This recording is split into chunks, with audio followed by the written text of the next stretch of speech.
Epinephrine, which is also adrenaline, those are the same thing, is literally manufactured from the molecule dopamine. If you look at the biochemical cascade, it is dopamine is converted into adrenaline, which is the basis of all energy, all neural energy. And so, including thinking. And so if one is not in a place of being able to set their goal on a particular lofty goal, a graduate degree, a book, etc., yet the way one gets to that is by completing things in their immediate environment from start to finish and closing the dopaminergic loop. Those are at least micro narratives, right? So they're not integrated across a long span of time, but they're not nothing. And so one of the things, well, I did write about this in my first book, particularly about putting your house in perfect order. It's like, well, if you're lost, one of the things you can do is look around and see what direction you could take locally, is fix something.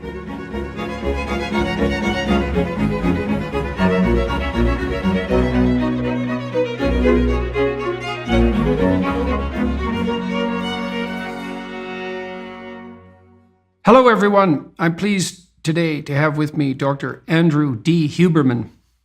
He's a neuroscientist and tenured associate professor in the Department of Neurobiology at the Stanford University School of Medicine. Dr. Huberman and his lab have made contributions to the brain development, brain plasticity, and neural regeneration and repair fields. His work and his lab's work focuses on the visual system, elucidating the nature of neural mechanisms controlling light-mediated activation of the circadian and autonomic arousal centers in the brain and mediating conscious vision or sight. His lab investigates how the brain works, how it changes through experience, it's a field known as plasticity, and how it repairs itself. He and his colleagues have worked to discover strategies for halting and reversing vision loss in blinding diseases and understanding how visual perceptions and autonomic arousal states are integrated to impact behavioral responses.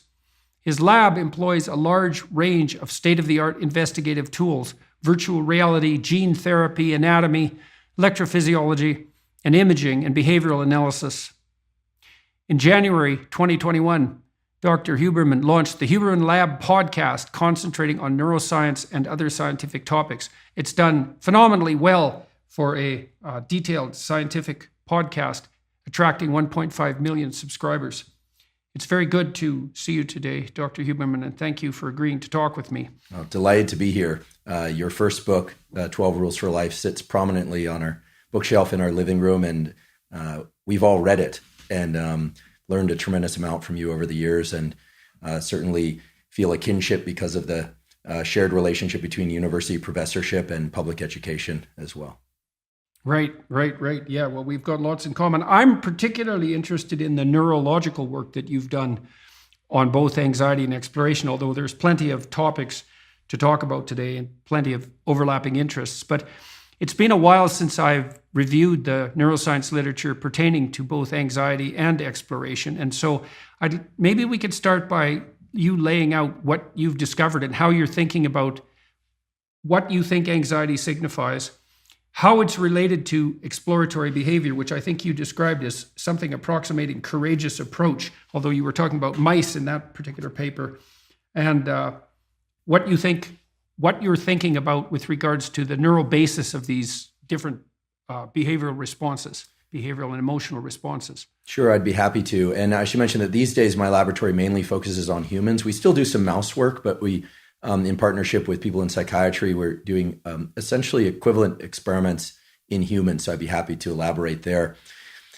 You know, many people perhaps, but not everyone, have heard of the autonomic nervous system, which simply means automatic. It's a bit of a misnomer because without going too much into the history of that, if you look back to the origins of medicine in the time of Galen and so forth, when they were first, dissecting cadavers and whatnot, there was this idea of a nervous system, or a portion of the nervous system eventually came to be, that could control so-called vegetative functions, meaning that rate of digestion and the really what neuroscientists typically think of as boring stuff. But it's anything but boring. It's the stuff that keeps you from urinating while you're asleep, unless you're a very young child, right? And it's the stuff that keeps your digestion going as you command your attention to other things.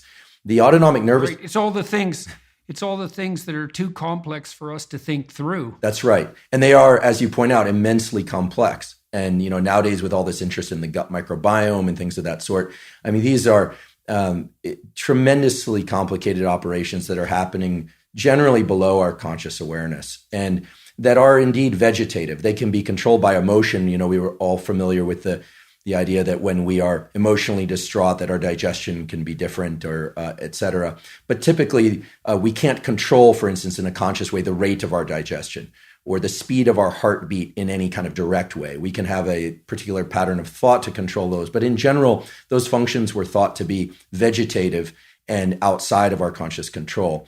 And the name autonomic nervous system sort of swallowed and overtook the vegetative part. So it includes that, but also three main aspects of body to brain signaling. And those three aspects are heart rate, could be quickening or slowing of heart rate. We are and we can be very aware of that, some of us more than others. Gut and especially the chemical composition and the extent to which our gut is empty or full. So heart, stomach, and then rate of breathing and sort of depth of breathing, meaning how much air we have available to us. And I think the three main ways to think about the way that the brain and body communicate is that it's either going to be mechanical or chemical. Let's use the gut as an example. Your stomach can feel acidic, or it can feel nice and warm and fuzzy, whatever that is in a chemical sense. Your heart rate can feel like it's going at a rate that's appropriate for your circumstances. If you're running, it could be quick. And if you're sitting in a chair quietly at the doctor's office waiting to be called back there and all of a sudden your heart starts racing, then you would think, well, that's appropriate for that situation, but it's not uncomfortable, right? It's out of sync with what you are doing, which is sitting. So there's mechanical information and then there's chemical information. And with respect to your lungs, you can feel like you're out of air or you have plenty of air. You can feel like your breathing is labored or it's easy, or in the chemical sense that the air that you're breathing, your lungs are burning or it feels easy to breathe. So basically there's chemical and mechanical signaling from the body to the brain, and the brain interprets all of that. And we put all of that under the umbrella of the so-called autonomic nervous system. And the autonomic nervous system can really be best thought of along a continuum. And here I'll avoid complicated nomenclature, but I'll throw it out there for the aficionados. Some people have probably heard of the parasympathetic and the sympathetic. That naming is a little bit misleading. Again, what we can really think about the autonomic nervous system as is a continuum, or more like a seesaw, of at one end is alertness, and at the other end is calmness. Right? That is translated to the so-called sympathetic and parasympathetic nervous system, but I'll call it the alertness and calmness system just for sake of simplicity. So it's sort of like a seesaw, and it has different neural circuits, and basically whether or not you feel very alert or panicked or alert but calm or a little bit of anxiety, that's going to depend on the balance between this alertness system and the calmness system. If you're having a full-blown panic attack, then the alertness system is, it's as if the seesaw is tilted all that way. If you're deeply asleep, well, then the calmness system is really tilted down. You could say that's a portion of the seesaw. This is all kind of obvious and dates back, 100 years or so, which isn't that long in the history of science, but we've known this sort of thing for a while.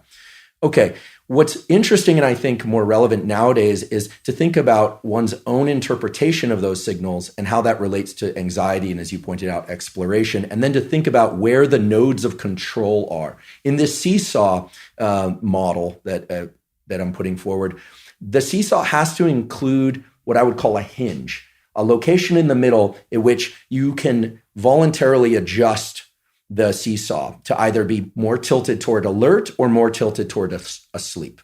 And for many people, they find that their overall level of autonomic arousal is either inappropriate or inadequate for the demands of their life. Inappropriate meaning their heart is racing, they feel more jittery, more as if movement would be the default and worry would be the default and anticipation is the default than is appropriate for their circumstances. Waking up in the morning and feeling stressed, for instance, immediately without any immediate cause or maybe stress about real life events. For other people, they feel more exhausted than they would like. They're having a hard time leaning into the pressures of daily life. Both of those, even though they have sort of polarized phenotypes, they look very different. In one case, over energized, and in one case, under energized. Both originate within the autonomic nervous system. And we can reliably say from work done in animals and humans that that is not the consequence of the alertness system or the calmness system being disrupted, but rather that hinge in the middle is dysregulated. And we now know what that hinge is. And this is based on work done by colleagues of mine at Stanford, in particular a guy named David Spiegel, who's our associate chair of psychiatry. He's done a lot of work, and it's actually his father did a lot of work in the application of clinical hypnosis, not stage hypnosis, but clinical hypnosis for the treatment of various things. But his work and some work in our laboratory now has shown that there's an area of the brain that you are familiar with, Dr. Peterson, which is the prefrontal cortex, and in particular, the left dorsolateral prefrontal cortex, if you really want to get down in the weeds about it, that has direct communication with two brain areas that are absolutely critical for this issue of whether or not you feel right for your circumstances, whether or not you translate that into a curiosity and exploration, or whether or not you translate it into this thing that we call anxiety. And those two areas are called the anterior cingulate cortex. Again, I apologize for all the names, but the anterior cingulate cortex and the insula. And I think if I were to make a prediction about what the buzzword is going to be in popular neuroscience in the next 5 years, it's not the amygdala, it's not the prefrontal cortex, it's the insula. The insula has a couple of different regions, but one of its primary regions, the front end, the anterior insula, is responsible for interpreting all those bodily signals. It essentially is a funnel for all those signals about breath rate, heart rate, conditions of the gut, whether or not your body feels ready to move or exhausted, et cetera. And that all funnels into the insula. And then also coming into the insula is information from classical areas like the amygdala, which are involved in threat detection and fear, and also emotion and memory. So the insula is really this incredible hub of information about somatic signals, about bodily signals. And then the prefrontal cortex, the dorsolateral prefrontal cortex in particular, is in communication with the insula and literally makes a... So let me ask you about that. So does that mean that, the body in some sense is reporting to conscious awareness? Now it reports unconsciously in all sorts of ways too. So it might report to the hypothalamus, which is a very low level brain control area, by the way, for those of you who are listening. It might report to the hypothalamus primarily unconsciously. But do you think it's the insula that's reporting on the nature of bodily states to the prefrontal cortex in a manner that allows us to be consciously aware of our body states? That's exactly. Is that part of that integration system? That's exactly right. You're exactly right. The insula sits as a different sort of station in that it's reporting to the conscious areas of the brain, to the prefrontal cortex. Right. So we can take our own physiological state into account then when we're envisioning plans, because part of what the dorsolateral prefrontal cortex does is allow us to envision different possible futures. And those are plans. And you're not going to make a plan to run 2 or 3 blocks to get to the corner store if you're so exhausted you can't get out of bed. And you need a reporting mechanism that tells you what physical state you're in so that you can predicate your plans on that. You think the insula, at least in part, is responsible for formulating those representations or for reporting those representations. That is exactly right. In fact, the animal data and the human data, both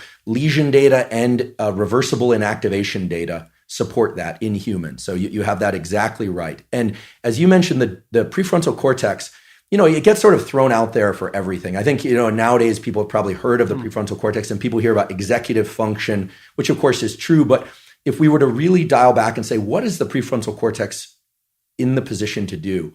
It's a flexible rule-setting structure.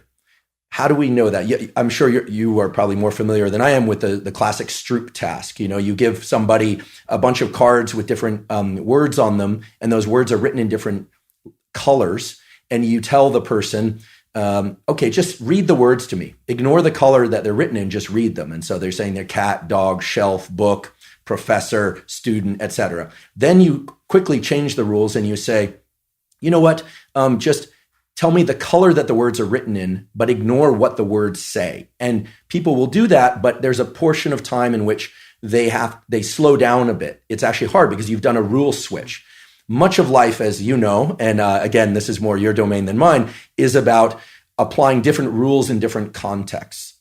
Now, what we know is that the insula and the prefrontal cortex are both intimately involved in this conversation that establishes which rules are appropriate for a given situation. So for instance, if somebody were to say something that quote unquote triggers me. Okay, I'll use myself as the example, right? Maybe someone will tweet something and I'll think, and I immediately want to respond in a way that I know I can kind of like flip them on their back immediately. But then I think, maybe I want to refrain from that for any number of different rules or reasons, right? Well, then I'm starting to apply different rules. I'm starting to think about the context that's outside of the autonomic response. Because in a strict, very animalistic way, in other words, in the absence of an insula and a prefrontal cortex conversation, really the only thing an animal or human needs to do is just respond to their arousal in, it's either, you can either retreat, you can stay put, or you can fight, right? That's really the only three major. And those are very fast responses generally. So let me ask you about the role of the prefrontal cortex in what you described as rule switching, because I would like to know what you think about whether or not the prefrontal cortex is actually, let's say, switching rules, or if what it's doing is switching context-sensitive behavioral patterns that when we talk about, we describe as rules. Big government continues to spend borrowed money, inflation continues to swell, dragging down our economy, and the stock market has entered bear territory. So what's your plan? Are your assets diversified? I'm Philip Patrick, precious metals specialist for the Birch Gold Group. For nearly 20 years, we've helped Americans diversify into gold, and we can help you too. Did you know you can own physical gold and silver in a tax-sheltered account? We can help you transfer an IRA or 401k tied to stocks into an IRA in gold. If you're skeptical about the trajectory of the economy in the US dollar, then text Jordan to 989898. Birch Gold Group will send you a free info kit on securing your savings with gold. With thousands of satisfied customers, 5-star reviews, and an A+ rating with the Better Business Bureau, we take precious metals seriously. Text Jordan to 989898 for your free info kit. It is the critical question that you're asking. The prefrontal cortex, in particular the left dorsolateral prefrontal cortex, is in an incredibly unique position to not only establish different rules depending on context, and the way it does that is by accessing memory. So the hippocampus has access to prefrontal cortex and vice versa. It's almost always a reciprocal conversation. So it can pull memory thinking, the last time I responded like that didn't get me the result I wanted. Or the last time I responded in this other way, I got the result I wanted. Again, regardless of situation. The other thing that the left dorsolateral prefrontal cortex is exquisitely positioned to do, and this is beautiful work of a colleague of mine by the name of Nolan Williams, also in psychiatry, is because of its connections to some structures that then feed into the vagus nerve, it actually can slow the heart rate down. So in other words, let's say someone says something and your immediate impulse is to fight or to respond in a kind of knee-jerk way. If you halt, right, I guess what the meditators and the mindfulness folks was called the gap, or if you can access some memory and think, and you might be thinking, actually there's a much better way to place the dart if I just kind of lean back a little bit, or it could be, silence might be the best response, right? Or it could be that you're going to carefully access some data from your hippocampus to respond in a way that is most effective. For instance, here I'm talking about confrontation, but it could be any situation. The left dorsolateral prefrontal cortex does two things. As it acquires a new rule set or starts to access information about a new or possible rule set, it also sends a parallel signal to slow the heart down through the vagus nerve. And that is, I think, one of the more important and fascinating discoveries in the last 5 years. Those aren't data from my laboratory. I wish they were. But it's very clear that when we start accessing alternate rule sets, there's a signal that quiets the body in some ways and positioned. Is that partly how you calm yourself down? That's right. It is how you calm yourself down. And again, you have the clinical background, not I. But I'll confess I've been in therapy enough to know that occasionally, one feels as if you're accessing some piece of info as the patient side. I can only report from the patient side. Accessing some what feels like important piece of information. You're pulling on a thread of some sort, but then the therapist will say something, and it literally gives you that alternate view. And this notion of looking at things through a different perspective, we often think about that as a switch in our cognitive frame, in our thinking. But also, we now know there's this parallel signal that's sent to the body in which, in order to access these alternate rule sets, new ways of looking at things, there's a calming signal literally sent to the body as well. And I find this conversation fascinating because normally we just think about anxiety and exploration and rule setting and rule responses or responses to rules, et cetera, as a kind of the body sends signals and the brain does all this, what neuroscientists have always talked about as top-down processing, right? Just sort of suppress the hypothalamus, control the limbic system. Right. And that's true to some extent, but there's also, it's clear there are signals being sent to the body in parallel.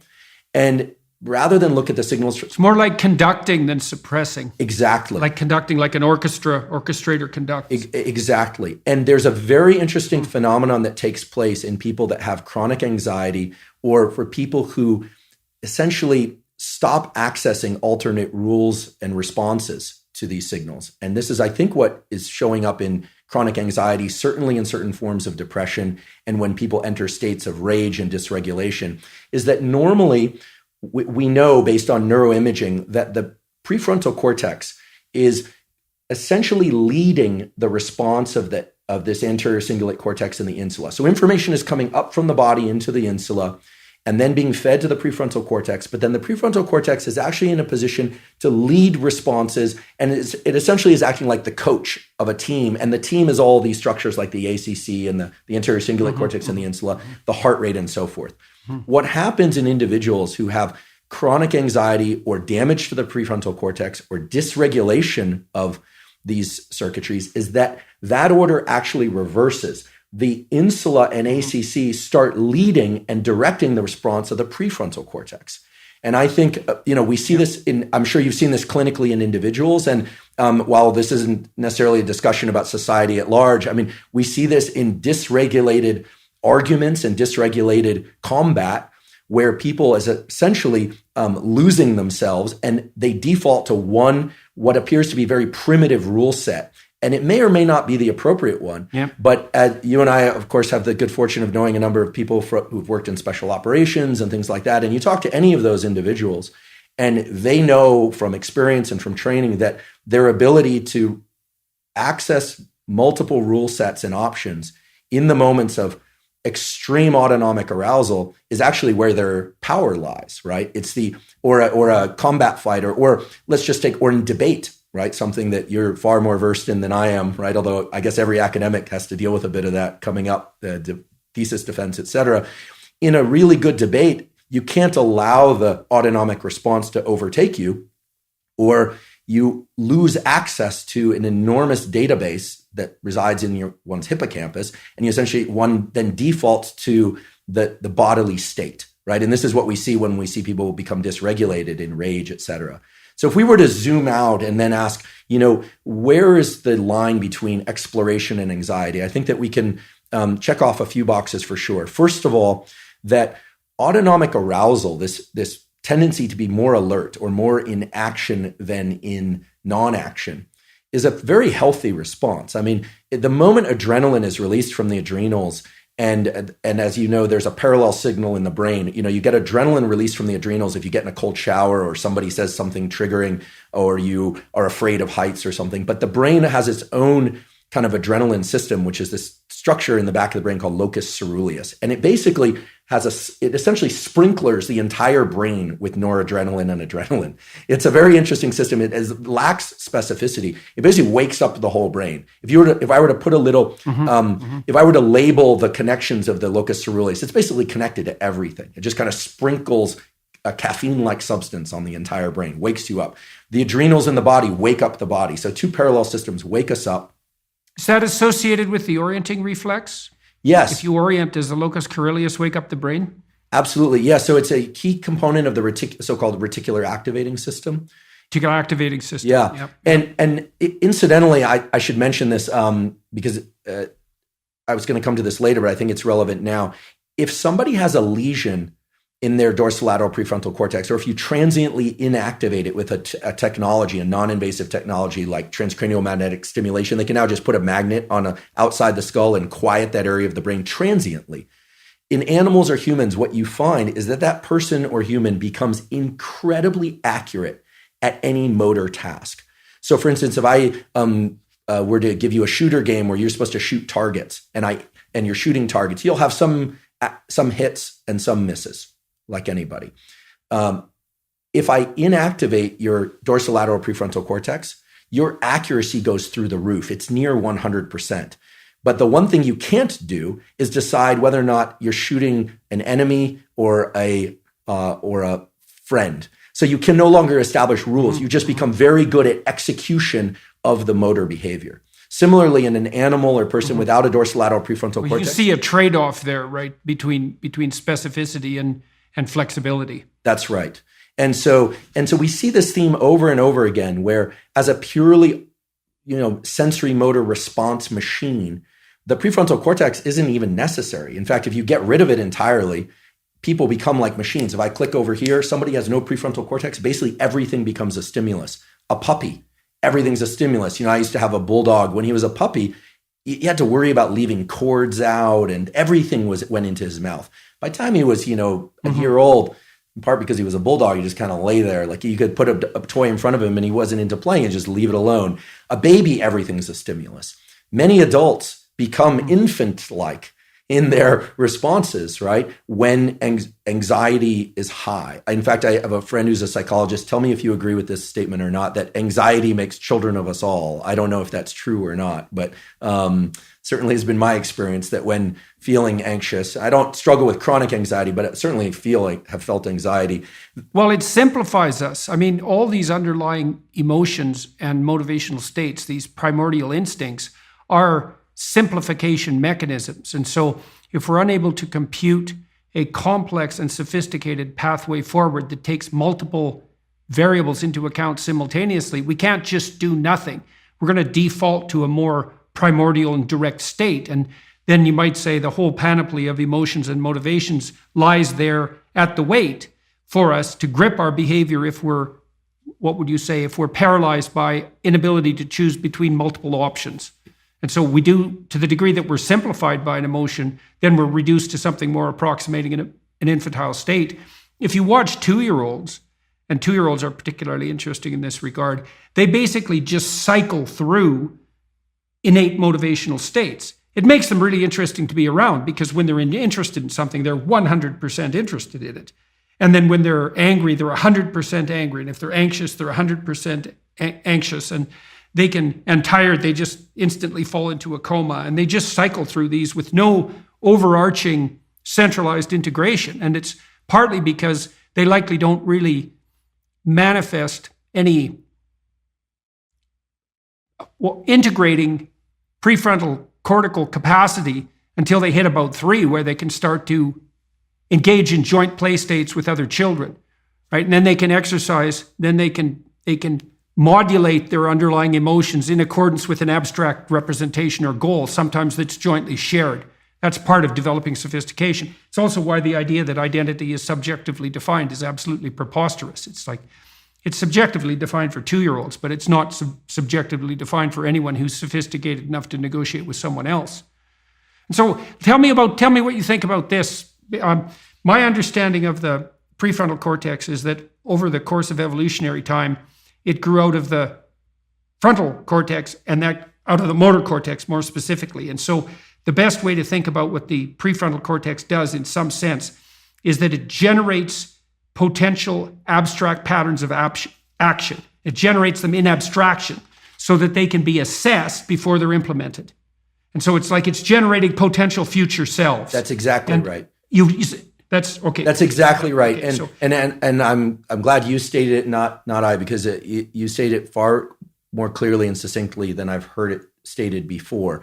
It's as if it's running plays.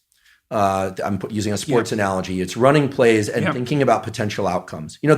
I'm not a chess player, although Lex Friedman's podcast and Lex Friedman are convincing me that perhaps I should learn because there's a lot of discussion about chess nowadays. And there's a lot of thinking, as I understand, about potential outcomes. How many moves can you anticipate if this, then that? It's sort of if this, then that type of thinking. And if you think about its connectivity, it's in a beautiful position based on its access to priors through the hippocampus, so memory. It can take into account current state, bodily state. It can access information, for instance, about do I have the energy? Do I have the resources to undergo a particular pattern of response. And that's through the insula and the ACC. And then the dorsolateral prefrontal cortex, in this way of also being able to control the body, of being able to calm the body, this is a very unique pathway, because typically we think of the heart rate as going up if we're excited or scared, and heart rate going down if we're calm. But really the default of the neural inputs to the heart and to the breathing systems, et cetera, are to be very activated. And then the brain provides a suppressive or kind of a braking on that entire system. The vagus nerve. Right, so it's a default on system. It's a default on system. And the vagus nerve, which of course is a massive nerve pathway. Again, it makes it sound like one little nerve, but it's this huge superhighway of connections between brain and body, is classified in medical school as a parasympathetic pathway, meaning of the calming system, kind of generically speaking. And indeed it is. And so the prefrontal cortex, we can think of as, remember in the seesaw analogy, the hinge. The prefrontal cortex is more or less like the screwdriver that tightens that hinge, essentially make sure that the seesaw stays at a level, at a tilt that's appropriate for whatever it is that you happen to be doing. Okay, now I presume it does that. So imagine, to continue the evolutionary analog, an animal that doesn't have a lot of behavioral flexibility, generally its reproduction strategy is multiple copies of itself, maybe hundreds, maybe thousands. And the reason for that is all the variability in the animal's behavior is genetically coded. And so for it to adapt to the transforming horizon of the future, it has to produce multiple variants of itself, most of which die. With mosquitoes, for example, they produce thousands of eggs. And if they all lived, we'd be knee deep in mosquitoes in like 10 years. But they almost all of them die because they're not matched to the transformation that's coming down the pipeline.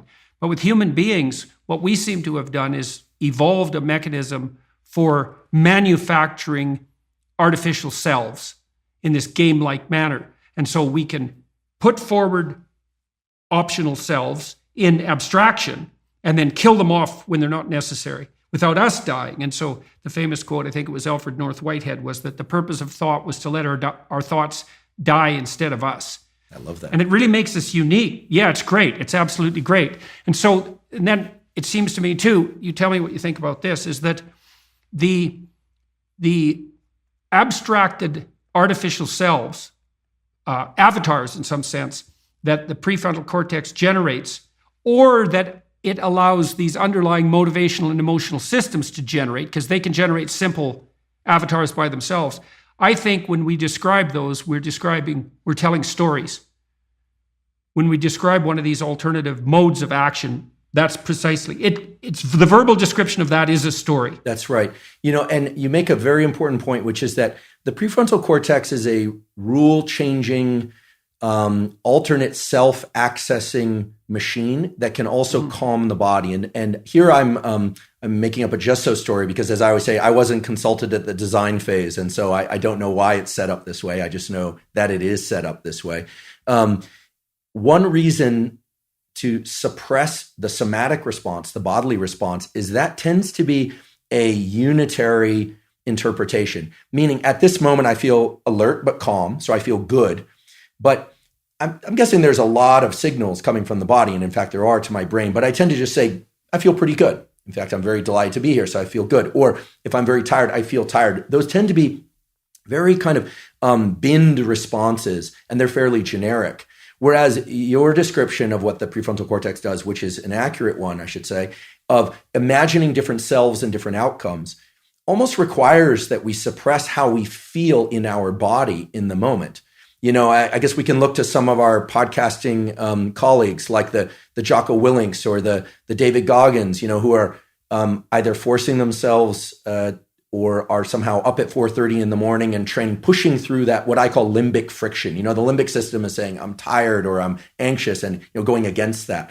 So there's literally there's a required suppression of the bodily response in order to imagine how we would feel when we complete this, or how terrible we would feel. How much of that, so let's parse that into two parts, because you could imagine there's an inhibitory component where you're directly in competition with an underlying urge. So the top-down story is, for example, if you're responding to something in an irritable way that's being directed to you on Twitter, there's going to be a limbic rage response that's associated with that, which you can then suppress. But then the question there that's quite complex, I would say, is something like, to what degree do you think you're directly suppressing that with the prefrontal cortex? And to what degree do you think you're spinning up an alternative self that, if embodied, wouldn't require that physiological response? And so you're switching to a new identity in which that limbic response is no longer germane. Yeah. And so the reason that it disappears is not because you directly suppress it in an inhibitory manner,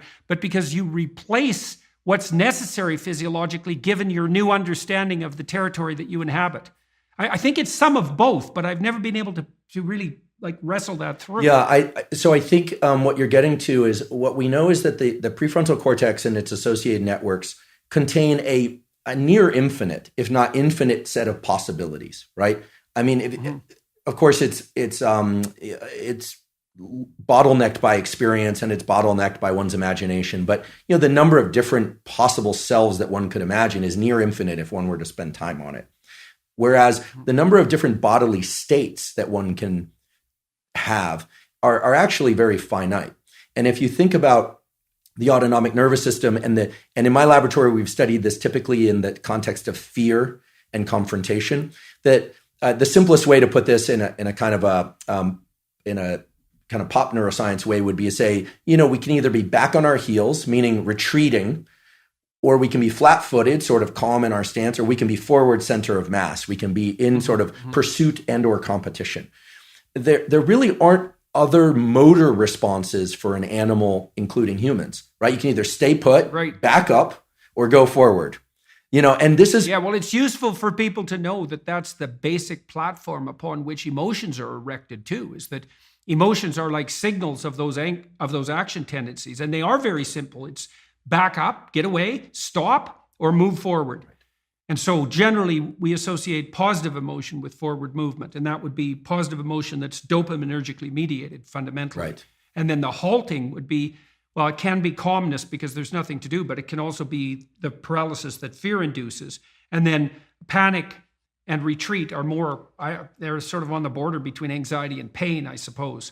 Pain responses. Yeah, exactly right. It's complicated in yeah. Yeah, okay. So these three major categories, I think, encompass most, if not all, of the possible responses, as you said, and probably form the base set for all emotions. I mean, my laboratory studied this mainly in the context of fear and confrontation. And one of the reasons we started to explore this was the following. We've all heard of fight or flight, or rest and digest, right? Those correspond to the alertness system and the calmness system of the autonomic nervous system in their kind of extreme forms. But what we observed in animals, and then now in human studies, we published about a year ago, is that when people are confronted with an anxiety-provoking scenario, in our case, we do this with virtual reality because we need to do it in the laboratory, we find their pain point, essentially. And by pain point, I don't mean extreme fear. I mean the thing that can raise their autonomic arousal, that has them in a mode of considering different options and trying to figure out what is strategic and what they're capable of in that moment. Could be heights, could be confrontation with a predator, animal. It varies by person, but everyone has their pain point. Even Navy SEALs that we brought to the laboratory, or other people from the special operations community, each and everyone has their pain point. What they do in response to that pain point is really what's interesting. And what we found was that the pause or freeze response certainly was associated with autonomic arousal, with stress and anxiety. We measure this in the brain and body. But it was the lowest anxiety response. People always think of panic, just being paralyzed in panic. That's actually the lowest anxiety response. Retreat was the next level up in terms of levels of heart rate change and levels of change within the insula of all places. We actually recorded from human insula through a partnership with neurosurgeons. And then we found that there were a subset of individuals and animals in the parallel animal work that would confront a fear, not necessarily reflexively, but after some consideration, they would lean into the challenge, essentially confront the thing that was making them feel anxious. And it turned out that response, surprisingly, was associated with the highest levels of autonomic arousal. And this right. So, but that would be heart rate activation, particularly heart rate activation heart rate activation and a change in what it's called the so-called gamma wave activity in the insula. We had electrodes in the insula, and what we found was that people who were willing to lean into that challenge Yeah. The insula took on essentially a change in its activity patterns, this gamma pattern. The heart rate increased, breathing increased, sweating increased. So these are all the marks of an anxiety attack. But here, if you were to just look at the behavior of the person or the animal, what you'd find is that they were marching forward toward their fear. This is and so then... That's voluntary exploration. Right. So now you did an animal study with mice where you showed, if I remember correctly, that the mice that were showing tail flicking, which was a prodroma to that exploratory activity, showed a particular form of brain activity that if you replicated with stimulation was more potently reinforcing than sexual stimulation. Right. So here's where the surprise came, the additional surprise came in. We thought, okay, wow, well, there are animals, these mice will tail flick in response to a threat, which is essentially saying, come on, let's go, let's fight, whereas other animals would retreat. And that tail flicking paralleled with in the human studies with people being confronted with it. For somebody who's scared of heights, to go through a virtual reality scenario of being up on a high beam between buildings might not sound like a big deal to the average video gamer or to you and me, but is an absolutely terrifying experience for those people. But a subset of them will just march out onto that platform, or will even explore jumping off the platform with the understanding that it's virtual and get very scared, but they will do it. And they also show these changes in insula activity and changes in heart rate and breathing. What was interesting to us was the mouse data told us that if you stimulate the brain area that was associated with all of this, it's an area of the midline thalamus. I don't want to get down into details of structures too much, but it was a very mysterious area, not been explored much before. Had this incredible name of nucleus reunions. Why, I don't know. The neuroanatomists name these things peculiar ways, as you know. But if we were to stimulate that brain area in mice, we could convert a terrified, non-confrontational mouse into a mouse that was willing to confront its fears in a healthy and adaptive way. It wasn't being foolishly running into the jaws of a predator. It was being very strategic in its confrontation. The interesting thing was if we introduced no fear stimulus, no heights, no predator, no nothing, and we just tickle this brain area, what we found is that animals and humans love that feeling. In fact, they will work for that feeling more than they will work for other stimulation. And so I've got a bunch of questions about that. So the first is, how do you think that's related to hypothalamic dopaminergic release in exploratory states and the psychomotor stimulative effects of drugs like cocaine and amphetamine? And then second, if you put someone in a chronic state of activating that brain area, say you did that by teaching them to approach their fears rather than to run from them, would that produce epigenetic changes that would transform them physiologically? Okay, so both very important questions. First of all, the dopamine system is absolutely critical here. In the animal studies, we identified, because we could place tracers in the brain and measure connections, that indeed this brain area in the midline thalamus connects directly to the major hubs of dopamine release in the brain. They have names like nucleus accumbens, et cetera, ventral tegmental area. Right. So that was great because it confirmed for us that... So it is tapping the primary approach-related positive reward system. That's right. But it's a major nucleus that allows that to happen, particularly in the face of voluntary approach to feared stimuli. That's exactly right. And one thing about the dopamine system that's so important and also explains a lot of pathology, but also a lot of human evolution, is that we have basically one major reward system, which is the dopaminergic system. I sometimes like the analogy that, nowadays you hear about cryptocurrency or the dollar versus the euro versus the this versus the that. There's only one currency in all of reality, actually, and it's dopamine. Whether or not it's the dollar-backed dopamine or it's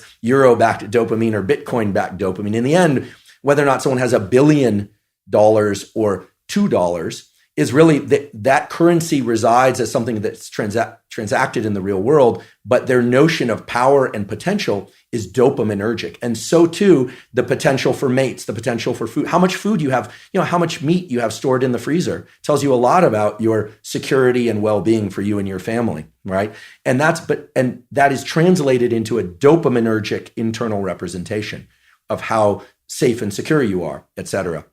So this system of fear versus confrontation taps directly into the dopaminergic system. And there's a beautiful set of studies that were done in the 1960s, published in the journal Science, as one of the top journals to publish in. Again, this is not work that I did, but where they gave human beings, the option to stimulate a number of different brain areas, just sitting in the clinic. And some brain areas would evoke feelings of drunkenness, others would evoke feelings of anger, others of sadness, others of sexual arousal. And the area that these subjects all preferred to stimulate the most, in fact, they would just sit there and lever press pretty much all day long, was this midline thalamus area. And the subjective feeling that they reported, I find this interesting and would love your thoughts on this, is one of mild frustration, anticipation of something, although they didn't know what. Yeah, anticipation. And it's this idea, I think, that it's tapping into the dopamine system. And the dopamine system... Well, the dopamine system says something good is going to happen. That's right. The key... It says something good is going to happen. Something good is going to happen. And it's an appetitive state in some sense, because it doesn't signify the acquisition of... It's not satiating. Right. It's appetitive. That's right. And so it drives you forward. And you might think that being driven forward would be unpleasant, but if you're, in some sense, if you're activating the systems that drive you forward voluntarily, then that's the most positive form of positive reinforcement you can have.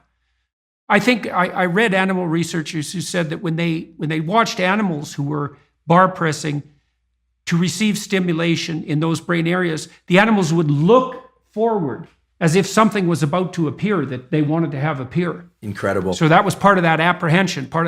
It's a hope system in some sense. Right? It's the elicitation of hope. That's right. It's dopamine, and here I'm robbing words from others, like my colleague Anna Lemke, who, it's not about having, it's about wanting. It's not about pleasure as much as it is about craving and motivation and drive. And something critical about And Panksepp called it seeking. Yeah, brilliant. I never met Panksepp. Did you? You met Yuck?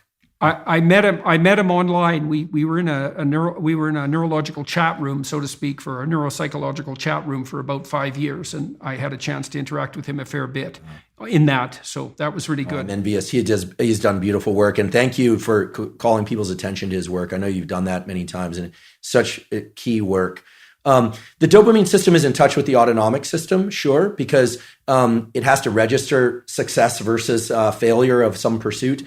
The prefrontal cortex is actually part of the dopamine reward system. People often overlook this, and then we just think about nucleus accumbens and ventral tegmental area. But the prefrontal cortex, because, as you pointed out before, it is generating possible outcomes, different rules, different selves are being projected into the future.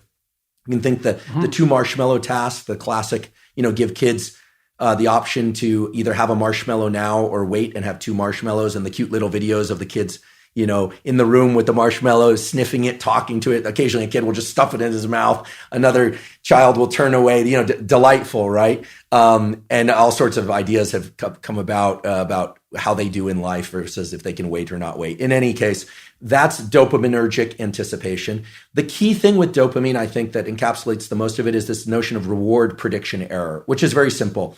If you are excited and anticipating something, you are generating some internal sense of the probability of it happening. We're going to the ice cream store, kids. Let's go. We're going to have ice cream. We have ice cream. It's closed.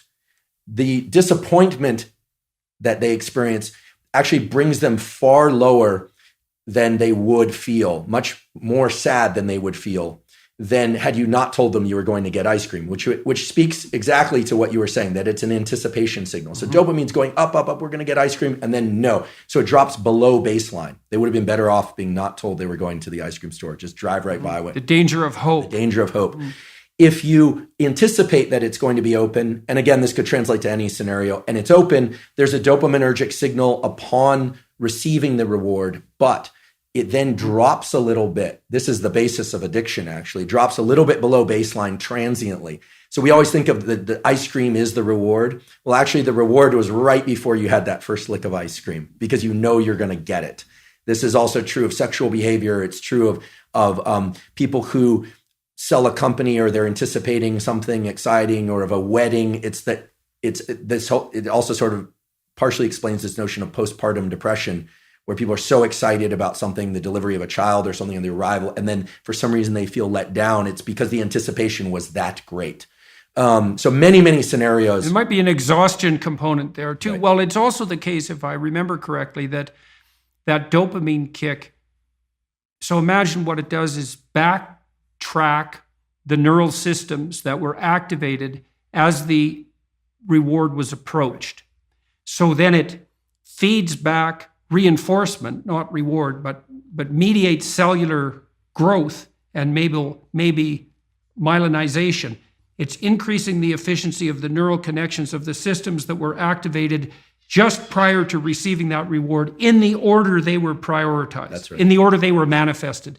So the closer the behavior is to the receipt of the reward, the more it's reinforced and more likely to be manifested in the future. And then there's a decay function going back in time.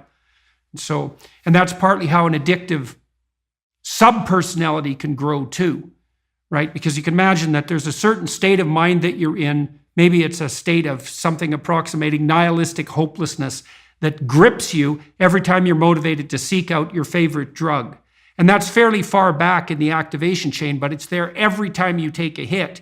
So what happens is the dopaminergic reinforcement produced by the drug reinforces that nihilistic hopelessness that drives the drug-seeking behavior. That's right. And that's how, in part, you develop a monkey on your back. Yeah, I love the example, even though I'm sad that it happens for people. I love the example because what you're saying is that, and it's exactly right, that the memory for events and states of mind and emotions that preceded a successful collection of reward or arrival at reward is set into a huge number of motor commands, some of which are subconscious.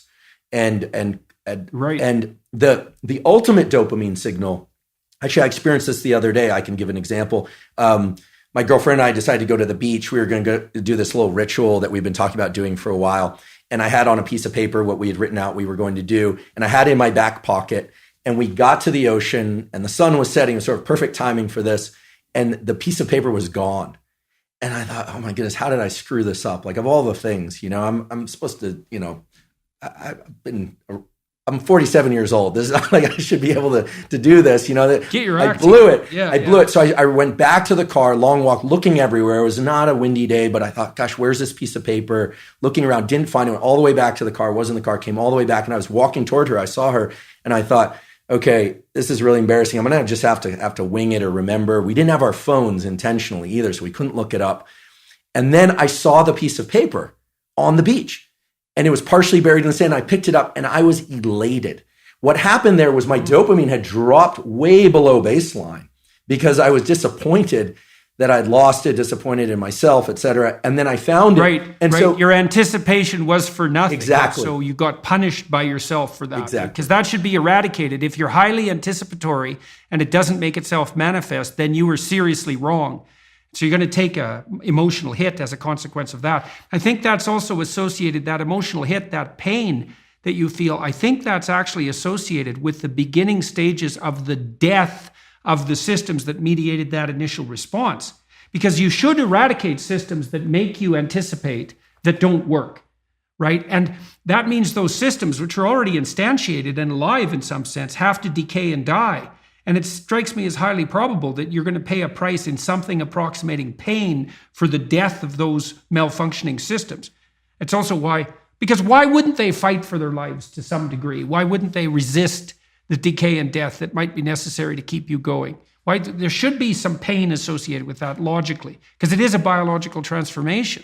Yeah, it's an interesting lens to view it through. That self image that I had in that moment of, I'm the responsible partner who can take care of a simple thing, right? For this nice little ritual that we'd been talking about doing for a while. I failed, right? So that part. Well, it's also so interesting. You think about that. This is a depressive cascade, and it's very hard to bind because imagine you anticipate something and then you make a mistake. Now the question then becomes, how significant is the mistake? And one view of your error would be, well, the paper blew out of my pocket and that could happen to anybody. And the more catastrophic interpretation would be, and it's an extension of the thought path that you started to walk down, well, I'm near 50 years old, I should be much more responsible than this, and there's something wrong with me as a person. And then a depressive person would go even further. They'd say, well, not only is there something wrong with me in this decision, this is a decision like every other decision I make right now. I never make a good decision. In the past, I've never made a good decision, and there's no way I'm going to change in the future. And so the depressive takes that punishment response, let's say, that's a consequence of failed anticipation, and can't bind it. It just takes out all of their potential future selves. That's a good way of thinking about it. Yeah. And so then they're in a depressive pit. Yeah. So that's too much learning from failure. Right. I'm really, I'm grateful for your insight on this, because indeed, if I'm honest, my thought train went to the point of, I didn't think, I'm a total failure because I lost this piece of paper. I thought to myself, well, if it were a priority, I would have ensured I wouldn't have lost it. Right. She'll interpret it as not being a priority. Like, where are my priorities? Am I overspent? Like what's going on? You start to sift into the full set of questions. And then, of course, finding the paper resurrects the sense of self.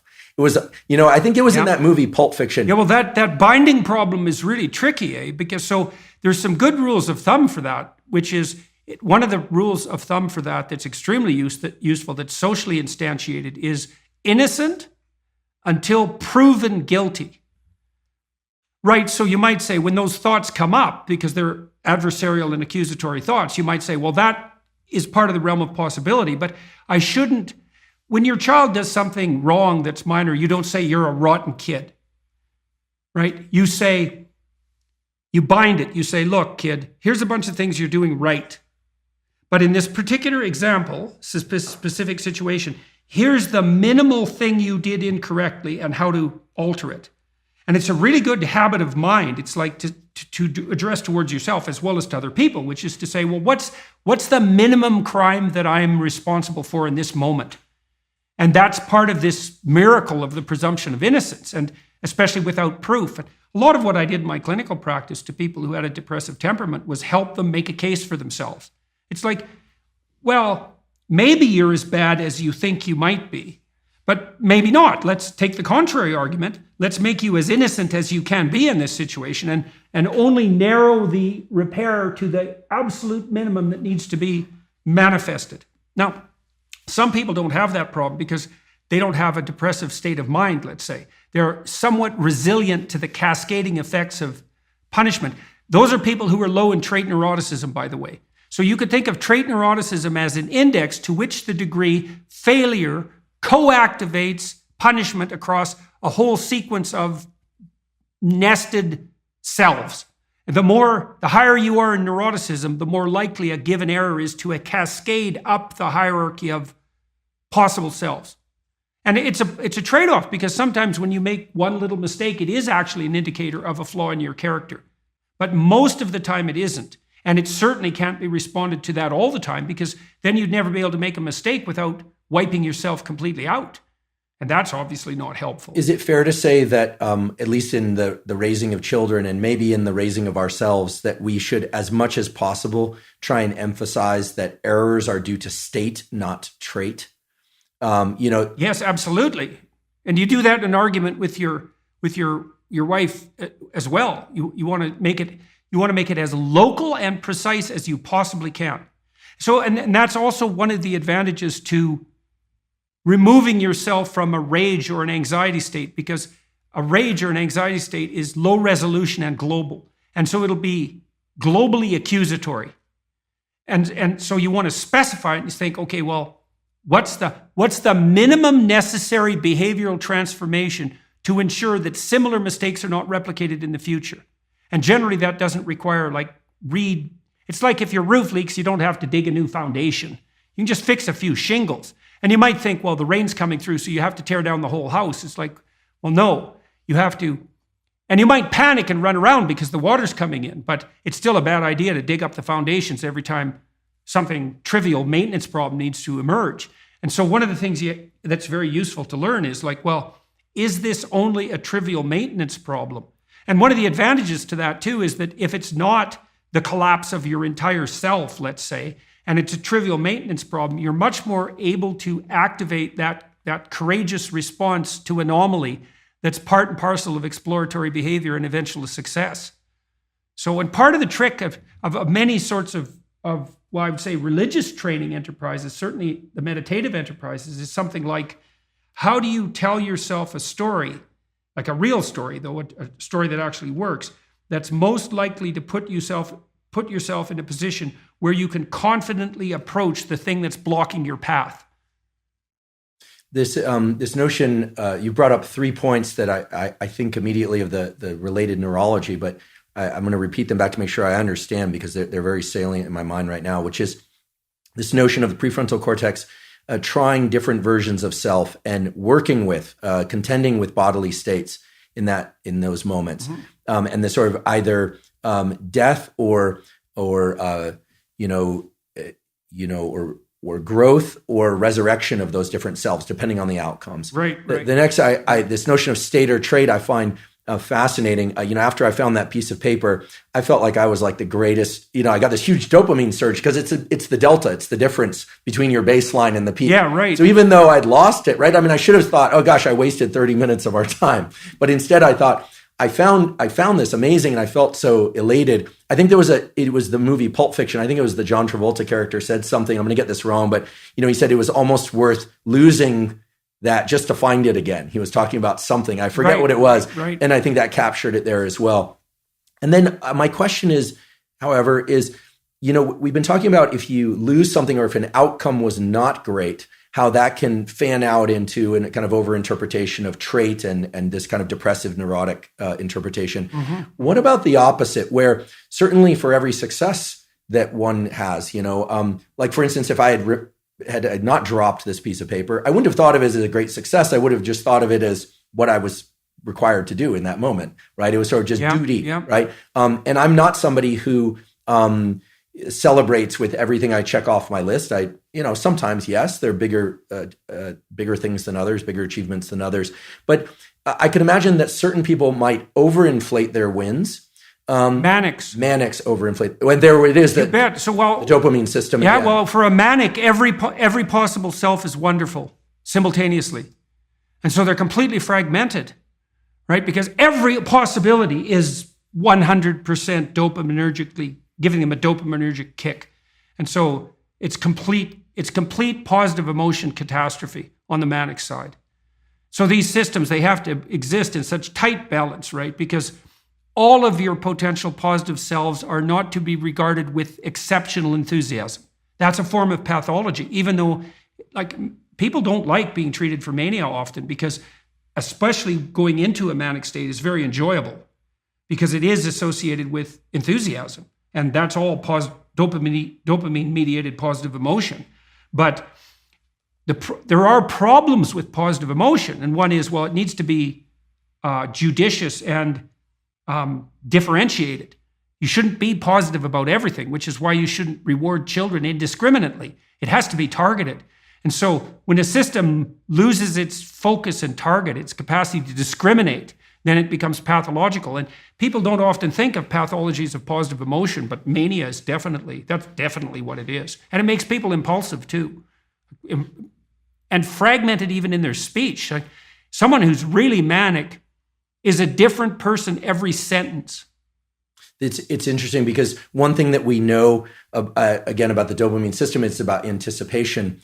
The other thing that is absolutely clear about the dopamine system is that it is tacked to pursuit more than it is to outcomes, but it is highly subjective to interpretation. And this is exciting, actually, and holds great possibility. I mean, putting mania aside, when dopamine is elevated, it tends to put our perception to things outside of I would say beyond the confines of our skin. That person, that potential lover or mate, that food, that reward, that thing. That target. It's all about that target. And I think this explains why manics are all about plans and the future. I'm going to do this and I'm going to be president and I'm going to do that and et cetera.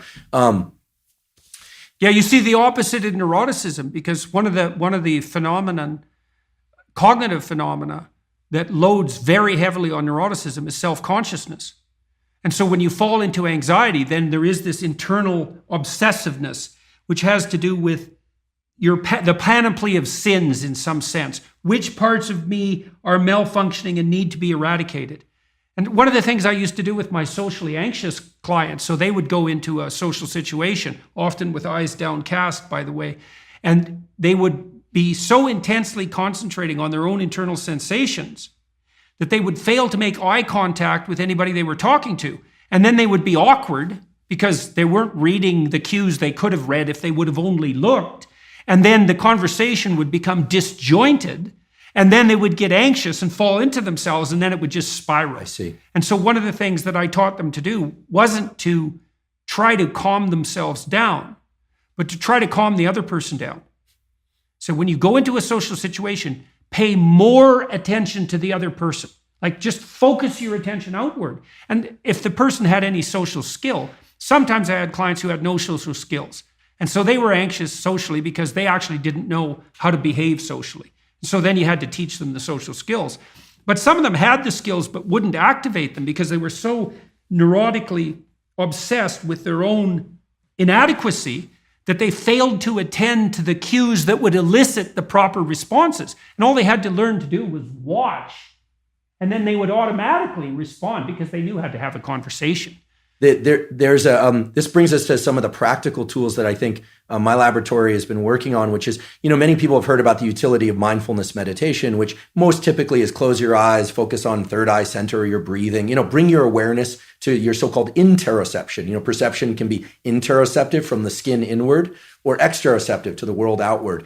The data are showing that people who are overly socially anxious, for instance, they are too much in touch with their bodily signals. In fact, they can count their own heartbeats without taking their pulse with their finger, which is a is a great indicator of how interoceptively aware you are.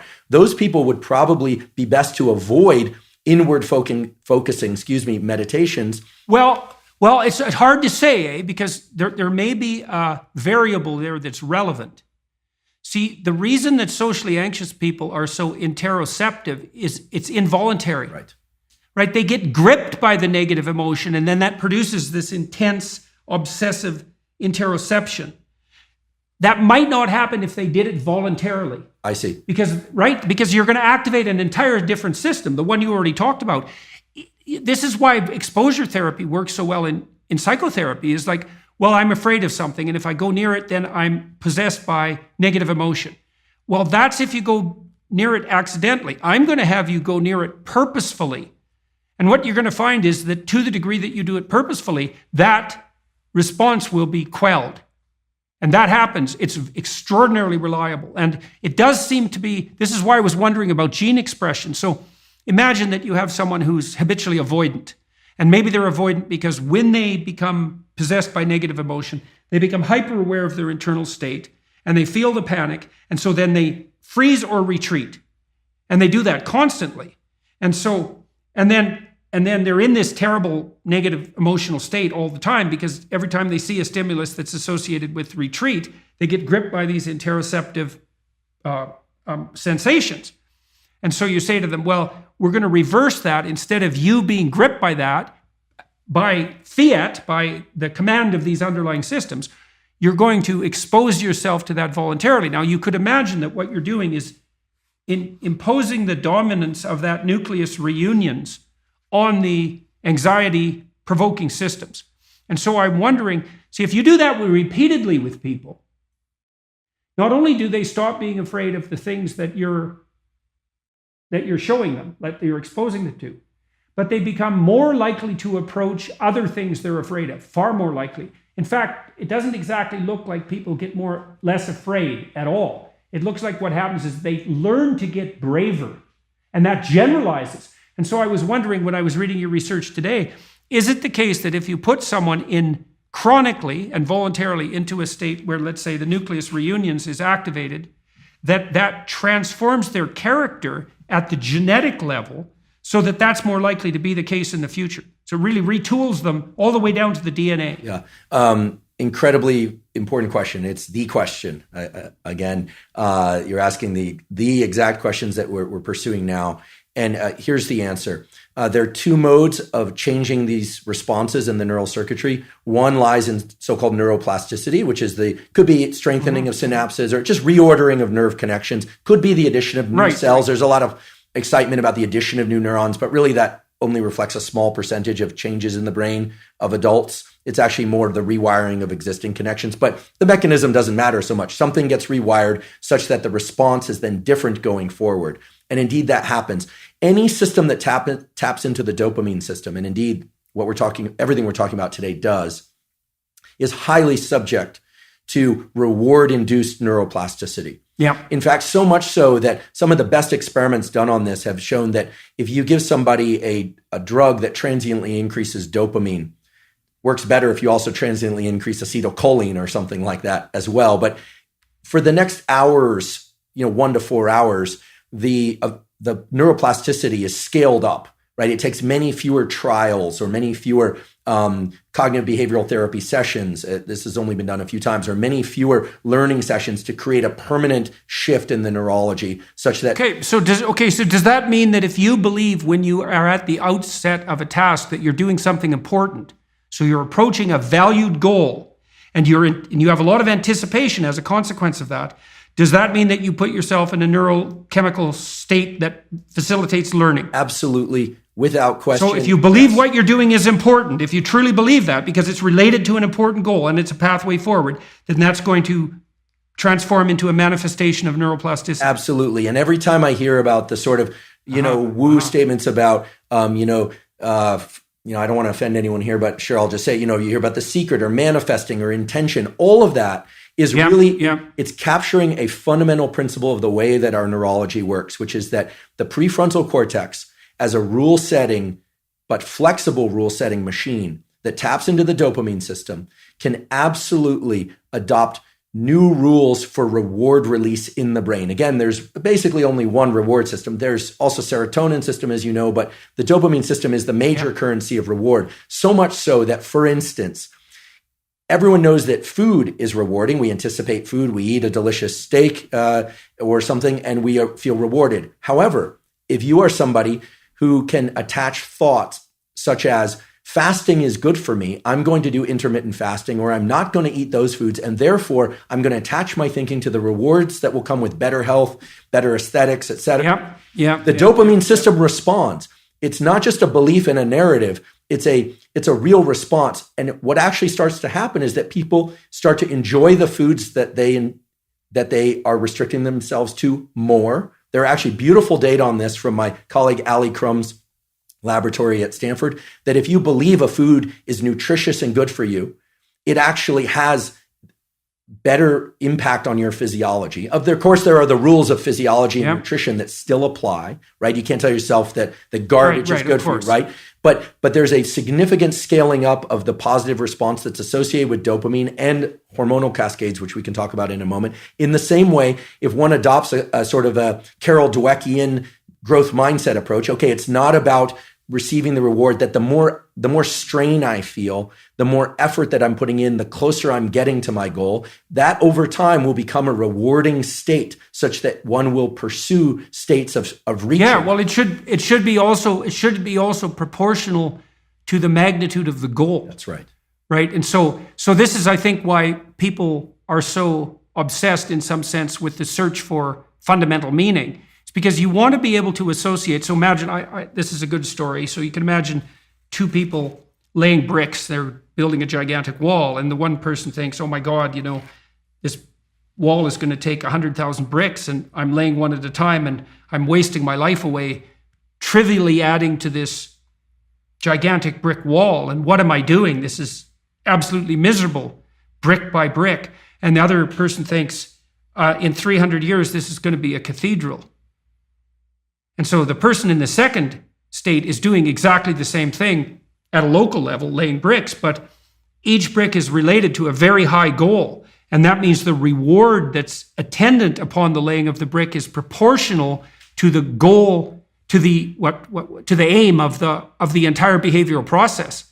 And so it seems to me, so if you're aimless and goalless, and I know you've done some work on goal setting, if you're aimless and goalless, then you can't elicit any positive emotion.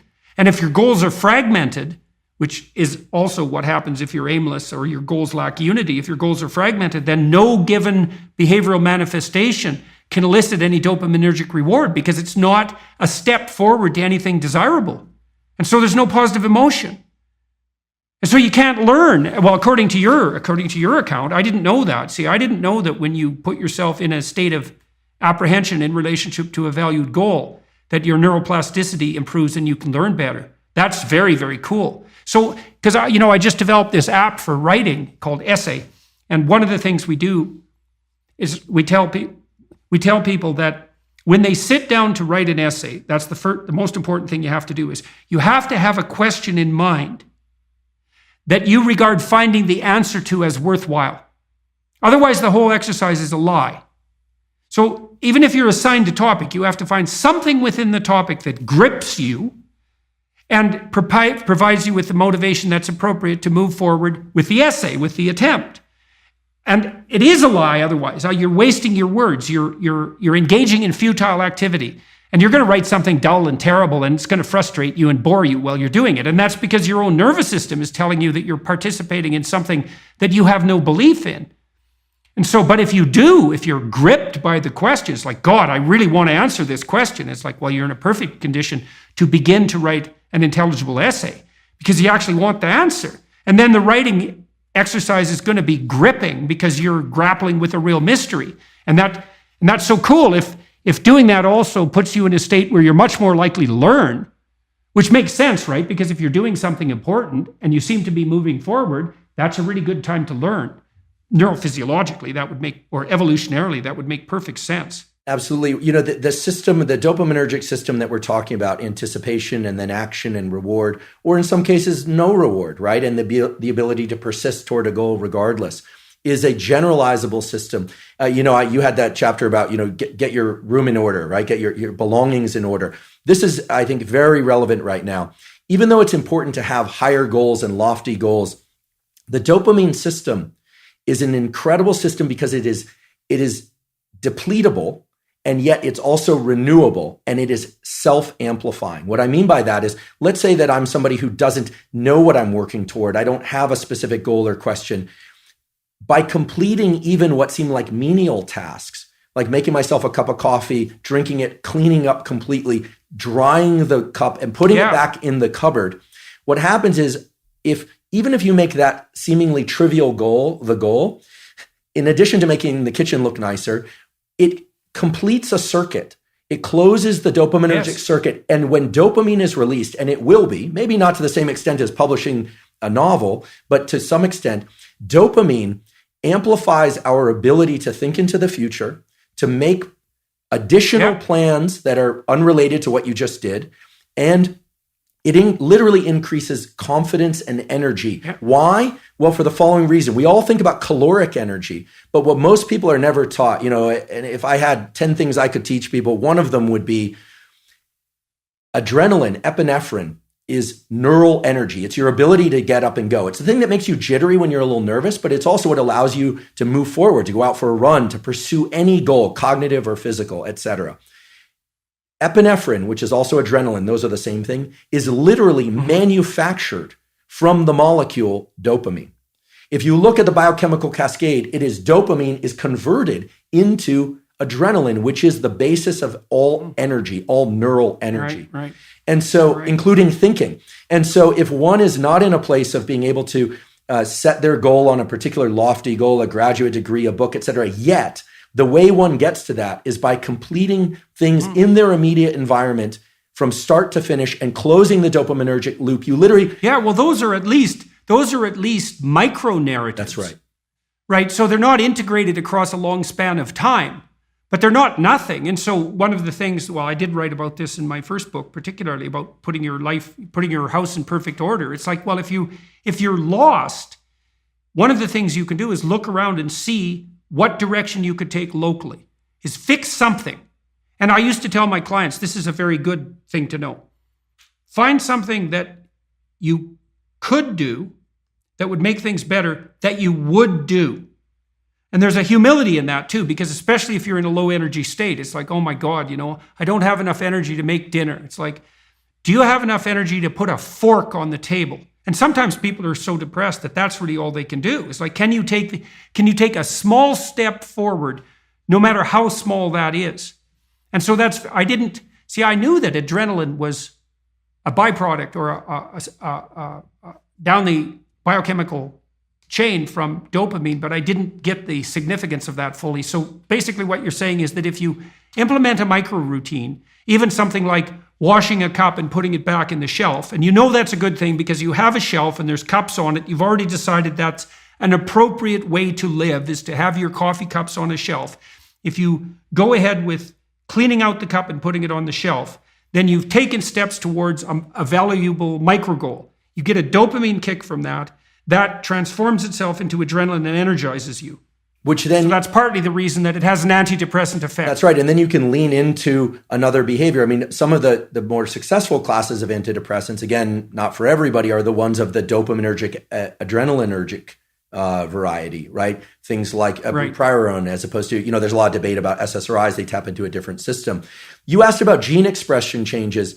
There's neuroplasticity, which is on the short scale. Completion of an even trivial task like the putting away of the cup will give you more dopamine, which gives you more adrenaline, which in this analogy of either being back on one's heels, flat-footed, or forward center of mass, regardless of where one is starting out, let's say depressed is back on one's heels, it's going to tilt you forward a little bit. And then it's a question of what you do with it. So the cognitive appraisal is critical because, again, with the prefrontal cortex being so critical in establishing which of these loops gets repeated, the cognitive appraisal is critical. I'm somebody who can get things done, even if they're small. Now, if you do the cognitive appraisal, or you can take another cognitive appraisal there too, which is it's small things are not small. That's right. Precisely for the reason that we just described. It's like you might have the cognitive appraisal that doing something local, like cleaning up your room, is small, but it's not obvious at all that that's the case. It's not that trivial to put your immediate surroundings in order. And it can easily be the stepping stone to putting things in order on a broader scale. In fact, it's probably the necessary stepping stone to do that. And so they might seem small, but they're a step ahead, and ahead is a good direction. Absolutely. And so they're not as small as you might think. And so you can pat yourself on the back, especially if you're depressed, a little harder than you might otherwise by saying, you say, well, this is trivial, but I did it. It's like, no, if you're moving ahead, tilting yourself forward in your metaphor, that's not small. You just keep doing that, you're going to get out of this paralyzed or retreat mode. And then God only knows what you're going to be able to do. That's right. And I think that if people were to look at these neurological and psychological processes, because we're really talking about both, is as algorithms, right? These are algorithms that have been used by every animal. Think about the animal that's foraging for food. They go down one path, they're surprised they find food. They go down another path, they're sure they're on a scent. They are sure, and then they get nothing. Well, what happens? They learn to remember, they automatically remember everything that led to that failure. And people are very good at remembering that, but be good at remembering the things that led to successes and then ride those neurochemical waves to the next node of exploration. You're talking about exploration versus anxiety. You can also do this with people in your environment. This is something B.F. Skinner pointed out when he was training animals.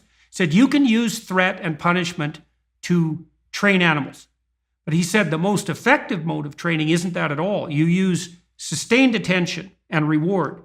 And so imagine that you're training a rat to climb up a ladder rung by rung and then do a little dance on the top and then climb down the other side. So what Skinner would do, his animals were hungry, by the way. They were starved to 75% of their body weight. So they were pretty dopaminergically motivated by the provision of any food. He would watch them wander around in the cage where a ladder was, let's say, a little rat monkey bar apparatus. And then when the rat would get near the ladder, he'd give it a food pellet. And so then it was soon spending a lot of time near the ladder. And now and then, while it was monkeying about, it would put one paw on the first rung. It was like food pellet. And then it would soon be doing that. And then sooner or later, it would put the next paw on and he'd reward it. And so Skinner trained pigeons to pilot guided missiles by pecking on photos in relationship to the ground they were watching. Right, so spectacular. He could use reward in an unbelievable. So one of the things you can do in your local environment and with yourself as well is you can watch people around you and you can see when they make small steps towards manifesting some behaviors you'd like to see a lot more of. And then you can tell them in this very differentiated, discriminatory manner, you can say, hey, look, here's the sequence of actions you just undertook.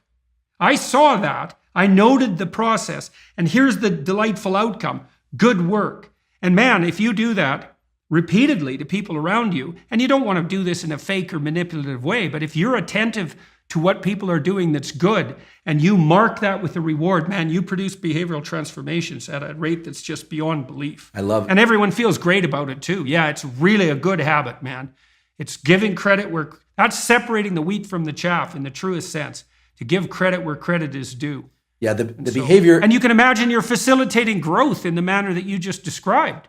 And maybe neurological or genetic transformation. We didn't get to the gene expression part yet. Yeah, the behaviorists like Skinner were truly brilliant. And I think one experiment that I think is worth mentioning, which is kind of speaks to the power of dopamine and why it's so vital to tap into these systems, even through menial tasks, and then to build on their self-amplifying mode so that you can take on bigger things in life, so to speak, positive goals. There's a classic experiment now that's been done in humans and in animals where you take two rats, separate cages, or you could do this with humans where they're naturalistic conditions where one of the rats or humans actually has their dopamine depleted. In humans, this happens through Parkinsonian things or the ingestion of drugs which accidentally deplete the dopaminergic neurons. And what you find is that if you give them an opportunity to experience something pleasureful, like hit a lever and get a pellet of food, or people to access some very tasty food, both people with dopamine and with very depleted dopamine, animals with dopamine or without dopamine will eat the food. They will pursue the food, but only if it's right in front of them. If you put any kind of task between a person or an animal and a reward, what you find is that a rat won't move one rat's length to press a lever to get the food. So they are able to experience pleasure, but what they are unable to do is to embark on any kind of effort to achieve that pleasure. Right. So that's so cool. So that means that in part what the dopamine system is doing. So imagine that the purpose of the dopamine system is to elicit a satiating reward. That's right. Fundamentally. But then the satiating reward is something that has to be approached in steps. That's right. And so in order to maintain the motivation necessary to approach the satiating reward, you have to mark each of the steps with a marker of pleasure. And so the dopamine system is marking the intermediary steps. And then it's doing that to overcome the reluctance that you'd have to expend the energy in that micro routine that would otherwise be costly by calculating the fact that there's a net reward that's nested in the ultimate satiation. That's right. And parsing that out across the, And sometimes people will experience tremendous anxiety in pursuit of their rewards. You know, the social situation or the goal or the book, or, people imagine failure like crazy, as I'm sure, we've all heard and seen. What's critical, again, is this cognitive appraisal, this interpretation of that. If you think of that anxiety as a natural system of getting you to move, of just biasing your body toward movement, toward action, as opposed to inaction, because that's what anxiety really is. It's a bias toward action. Then you can literally reshape the whole notion of what it feels like to have elevated heart rate, maybe trembling hands, maybe flushing of the face when one is doing public speaking. You do it enough times, you get pretty comfortable.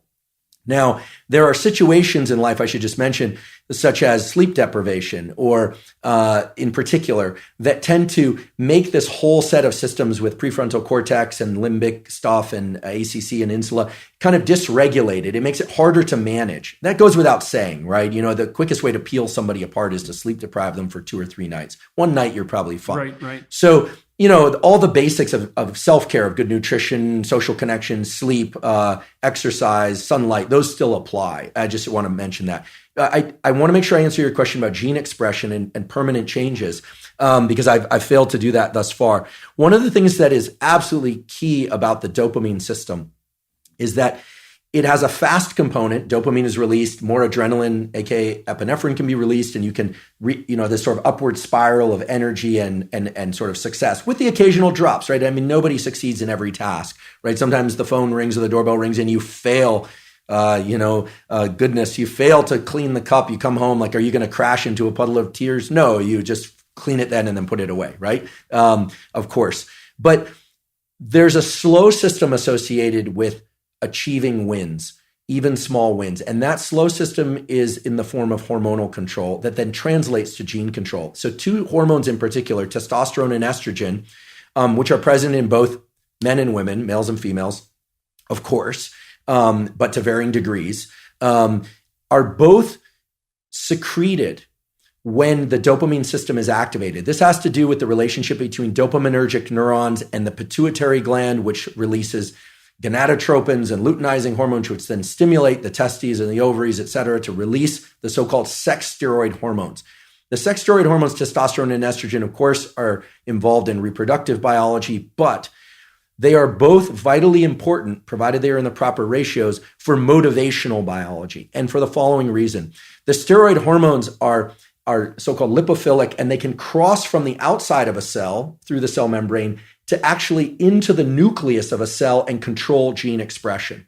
So when we achieve wins repeatedly, and again, this doesn't matter if you're male or female, you achieve wins repeatedly. Testosterone is the molecule that eventually accesses not just cells to control their immediate physiology, but goes into the nucleus of those cells and controls their gene expression. And what it translates... So does that mean, does that mean that demotivated men are producing less testosterone? We can say that the data show that repeated failures take testosterone levels lower than they would be otherwise. That is not to say that people with low testosterone will always fail. Those with higher testosterone always win. But just to be clear, because you are correct, but people sometimes get hitched on this causal part. But indeed, one of the quickest ways to boost someone's testosterone is to have them achieve a win of some sort. Now, the win is translated... Well, one of the things you do in behavior therapy constantly is you help people calibrate the zone of proximal development. So imagine that's Vygotsky's term, right? And so if you're in the zone of proximal development, you're pushing your skill development one increment forward. And it's one that you can actually manage. And so if you see people who are entirely stymied, we're sort of back to the cup of coffee or the coffee cup example, you want to find something they can do locally this week that would constitute at least a micro win. And you just keep, and if you talk to someone, you say, well, why don't you try cleaning up your room? Because it's a complete catastrophic nightmare. It's a good place to start. And this is often the case with people who are really demoralized and whose life is utterly chaotic. And maybe they come back later and say, well, like I had one client, he just had a child, and he didn't want to mess up this child, but he was living at home. He was like 35 years old. He had a child out of wedlock by accident, but he didn't want to be a useless father. And he was very afraid he was going to be. And he had good reason to. Like, he still lived at home. He lived in his high school bedroom, and it was a complete bloody mess. He was living like a 12-year-old, a bad 12-year-old. And so I said, well, when was the last time that your carpet was vacuumed? And he said, well, sometimes my mother does it, but it's probably been months. I said, well, why don't you just bring the vacuum cleaner into the room and just vacuum your carpet. That'll be your task for this week. And I knew that was a bigger task than you might think, because he'd been in that room for like 18 years and it was a mess. And so cleaning it up at all was a big deal. He told me that he dragged that bloody vacuum cleaner into the doorway and left it 45 degrees across the doorway and then stepped over it for the whole week without actually using it. Oh my goodness. Yeah, resistance, that was resistance from a psychoanalytic perspective, because he saw the monster and was paralyzed. And so what we did was we reduced the task. I said, look, you've got some drawers in your bureau. They're probably a mess. Do you have a sock drawer? Yes. It said, clean up one half of the sock drawer this week. That's it. Just organize it. So you just keep cutting the tasks down week by week until you find the threshold for positive movement forward. And then what's cool about that too is there's a Pareto principle issue associated with it. So if you can find out where the person can start, it isn't linear progress, it's exponential progress forward. And so even if they have to start at a micro level, it doesn't really matter, because they get much better at it very, very rapidly as they accrue successes. Maybe that's because they're learning in the way that you described. Okay, so back to the gene regulation. It increases testosterone, the wins. Yeah, so testosterones are associated wins. Do winners tend to be able to win more? There's some, et cetera. But, if we want to bring this into the common world, a few years back when I started doing some public-facing education, I started getting a lot of questions, especially on YouTube, from young males about pornography and masturbation. And this becomes very relevant here. We have to remember that this dopaminergic system is generalizable to many different behaviors, right? Academic pursuits, sports pursuits, relationship pursuits. But fundamentally, it was, again, I wasn't a consultant at the design phase, but fundamentally it's tacked into the adaptive survival behaviors. And every species, including ours, has at least two major motivations, which is to protect its young and to make more of itself, to make more young at some level. People can opt out of that, but one of the absolutely pathologic situations for any animal or human is to be able to access repeated dopamine surges without effort or any pursuit that's self-directed or that's directed, I should say. So for instance, cocaine, a drug which potently increases dopamine, or methamphetamine, which potently increases methamphetamine, but doesn't require any sort of adaptive action pursuit except to acquire the drug and spend money on it. No sacrifice. So what ends up happening is the circuit that gets rewarded is only the drug-seeking behavior, and no other behavior will give the kind of potent dopamine release that cocaine or methamphetamine will, which is why they are so pernicious. Now, likewise, right. I'm not... Well, plus they have that powerful reinforcing effect, right? So not only do you get that kick, but what's reinforced by the dopamine release is the behaviors that were particularly right prior to the ingestion. And if all that is the drug-taking behavior, that's all that develops. That's right. You build that monster inside your head. That's right. So I can see where you're going on the pornography. Right. So I was starting to get a lot of questions. I was kind of surprised. I thought, well, I'm male and, maybe that's why they feel comfortable asking. But people were saying, we're asking about pornography, and they were asking, I realized we want to... I'll just be direct about it. They were asking whether or not masturbation was bad. They were asking whether or not masturbation with ejaculation was particularly bad. And here's my stance on this. I'm a biologist and a neuroscientist, not a psychologist. But what we know for sure is that if an individual repeatedly engages in this circuitry, let's say masturbation and pornography with increasingly potent forms of stimulation that are on a screen, a couple of things happen. First of all, what's being reinforced? What's being reinforced is a high dopaminergic response to watching other people engage in sexual behavior, which is very different than being in a first-person sexual experience. Okay? So right there, that what's being reinforced is not actually any kind of improvement in communication skills. It's voyeurism. And as these questions started to come in more and more, I started to realize there was a lot of kind of undertones of people talking about fear of or experience with sexual dysfunction that clearly pornography can lead to. And here I'm specifically talking about males. I actually don't know the literature on females. So here I'm talking about... Females don't use visual pornography to the same degree. I see. They use literary pornography. I see. So... So, and then you start to think about, okay, what happens in the cascade or the arc of sexual arousal and orgasm? What happens is that initially there's it's parasympathetically dominant, meaning if somebody is too stressed, they actually can't engage in sexual behavior. The arousal response doesn't occur. Erection is blunted, but the actual orgasm response and ejaculation is strongly associated with the so-called sympathetic nervous system, which has nothing to do with sympathy. It has everything to do with, it's a kind of a stress response. And then it reverses to a parasympathetic response. And a hormone called prolactin increases dramatically after ejaculation in males. What does that do? That blunts dopamine release and testosterone for a very long period of time, which makes sense if pair bonding and sort of, in our species anywhere, there's this idea that then other molecules would be exchanged with partners, pair bonding, potential for raising mates, etc. Without getting into a huge discussion about that, the point is this. Masturbation and pornography are potently tapping into the dopamine system and can undermine the very processes of what I consider healthy processes of finding a mate, dating, communication, eventually, if it's appropriate, sexual interaction, etc. Like it's undermining pair bonding. And pair bonding. So here's a question. If you're seeking sexual release through pornography and you go through the whole cycle and you get a prolactin release, do you bond with yourself? So this is very interesting. The biology explains it as what's left there is a kind of an open loop, a kind of an emptiness, right? Because bonding with the self is a complicated notion. I mean, there's a healthy version of that, of course, loving oneself and self-referencing. And again, this is more far more your domain than mine in terms of what a healthy self-relation is. But in the absence of a real partner there, absence of real sexual partner, there's an open loop of neurochemicals, including oxytocin and prolactin. The dopamine, remember, dopamine goes up during pursuit, anticipation, then peaks and then crashes below baseline after orgasm and ejaculation. So this kind of low that people fear is putting them into an amotivated state. We can think of this, if I were to kind of expand on it, would be it's this kind of neurochemical, psychological equivalent of making your home environment filthy for a while. not actually putting you into this positive amplification of dopamine. So it depletes the dopamine system.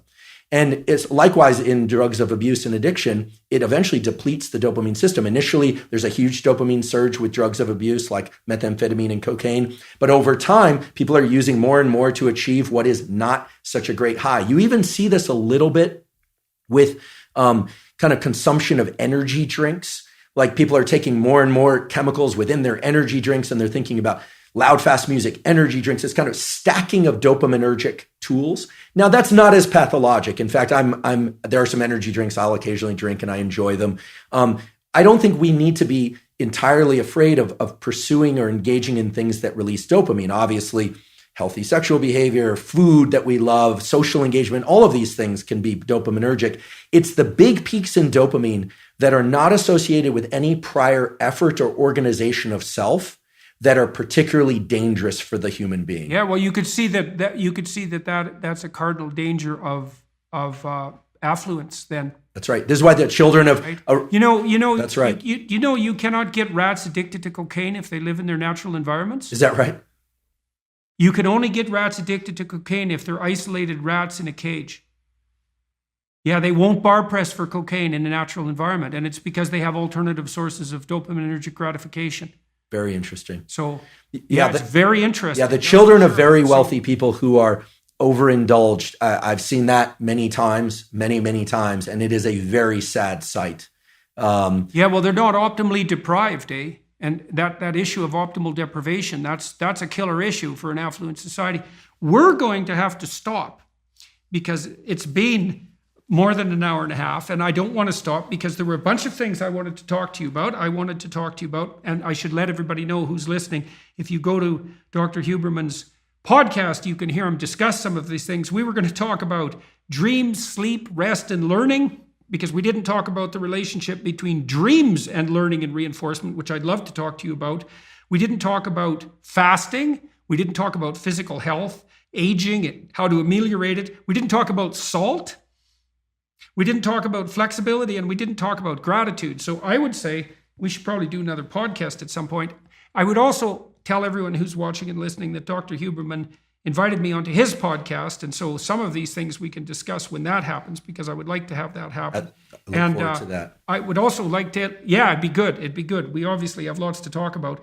I would also tell people, I'm going to do another half an hour with Dr. Huberman on the DailyWire Plus platform. I use that time to investigate a little bit people's success stories, I suppose. I think it's very useful for young people in particular to get exposed to individuals who've carved out success, at least in some domains of their life, and to find out what the story pathways are, let's say, the autobiographical pathways that facilitate that kind of success. Hello, everyone. I would encourage you to continue listening to my conversation with my guest on DailyWirePlus.com.